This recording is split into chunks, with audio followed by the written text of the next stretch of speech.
one thing I want to talk to you about is a Mercury Moment. That's a little segment we like to do on the show where talk about some time where your Mercury motor didn't let you down, and Mm.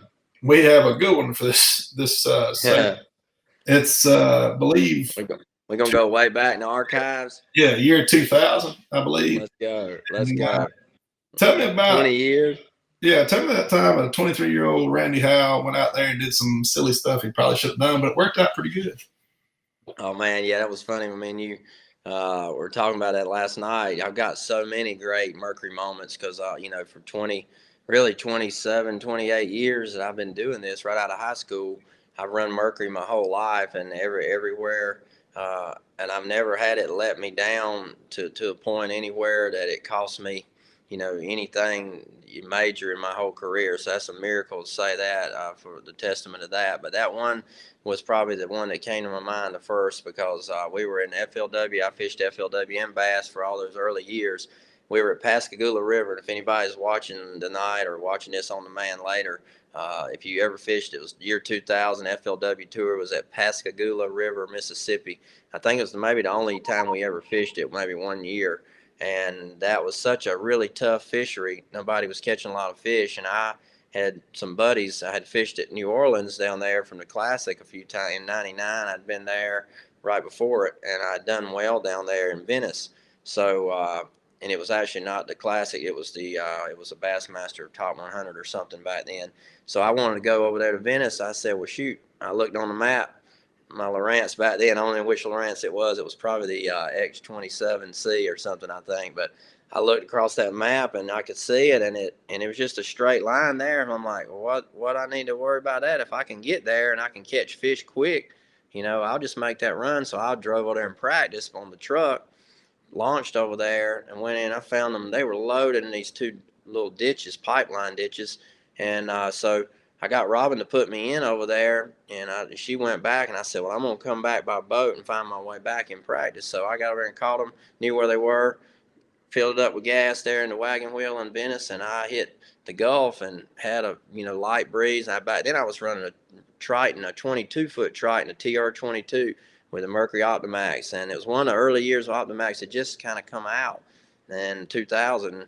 And I hit the Gulf and I took off running over there, buddy, and I ran and ran and ran, and it was like 2 hours almost. I mean, a long way. It was 100. It was 120 something miles straight line, and it wasn't real rough.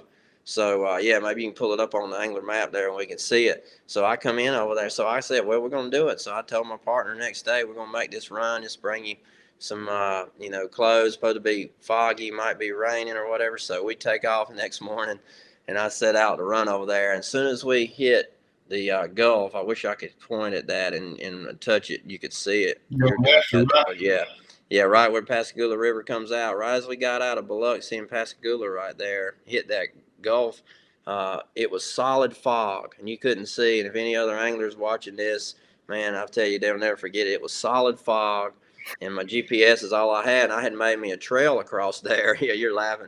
And I had me a trail across there, and I was like, well, I got this. At least it ain't rough. So I was running 50 mile an hour, and I could barely see about a mile in front of me. So you'd be running along, and all of a sudden you'd see an oil platform, boom, and it would be just far enough in front of you that you could see it. It wasn't unsafe to be running. It just was you could see, but you couldn't see nothing but fog.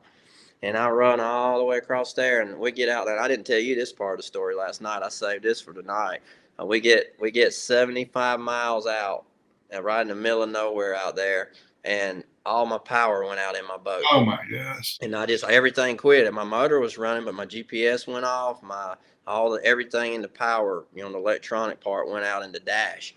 And I'm like, oh my gosh! So we stop, and I get under the dash, and I'm fooling with stuff, trying to figure out breakers. And the cell phone service back there wasn't great. And this was a miracle of God here too. I forgot I left this out. The phone didn't even hardly work out there. And I get my phone, I got no service, no service. And all of a sudden, one bar pops up, and I hit it, and I called Triton Boats. And back then, Earl Bentz was the early years with me with Triton, and I asked for Rourke Summerford. He was the engineer for Triton back then. I said, can you get Rourke on the phone? So he gets on the phone. I say, Rourke, I'm in a tournament at FLW. I'm on the middle of the Gulf trying to run over to Louisiana. He said, you're where?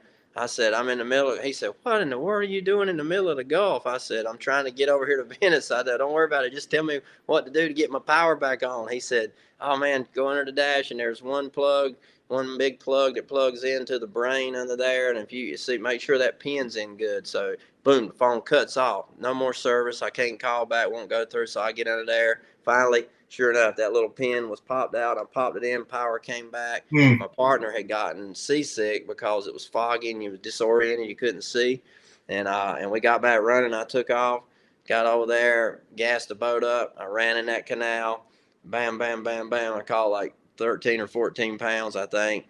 And he called his limit in 50 minutes. I said, all right, let's go. We take off. We gas it all the way back up again. We hit that Gulf and run for 2 hours and 20 minutes. I get back in and did the same thing next day, except the next day it wasn't any fog or any problem. I ran over there again and I catch them and I lead the tournament. So I'm leading after 2 days and I'm coming off stage and the Coast Guard guys were out there and you can see in my picture, I'm a little skinny kid that looked like I was about 15 when I see them pictures. And especially if you show them the one on stage in the Kellogg shirt, that was even worse. Yeah. But when I made the cut, so in the FLW days, you had to change out of your boat to the Ranger boat. Back then, it was a 518 with a 200 Evinrude on it, and the gas tank was only like, I think it was like 222-gallon tanks maybe. And in that Triton, I had a 56-gallon tank on it, and I was having to almost use it all to get there. So I knew I couldn't make it back on that boat. So I chickened out and didn't try it because I didn't want to run out because the Coast Guard guy said, young man, do you know how dangerous that run is you're making every day? And I said, yeah, I guess it would be dangerous if it was rough. He said, we've rescued more boats, and there's been a lot of people dying behind the Chandelier Islands that you're running by. He said, that water's 6 to 10 feet deep for 20 or 30 miles there. And if you get a 15-mile-an-hour breeze, the waves get so bad there that you hit the bottom, you bottom out on the waves and you get swamped and you sink. And I said, wow, really? I said, I never thought of that. He said, so anyway, he scared me. Plus I knew I couldn't go back on the boat for the gas, so I didn't go back. And that's a disappointment because, man, I really feel like I could have won that tournament because I caught him. I only fished like an hour and a half in 2 days and led the tournament. And never got to go back. So that's one of them stories.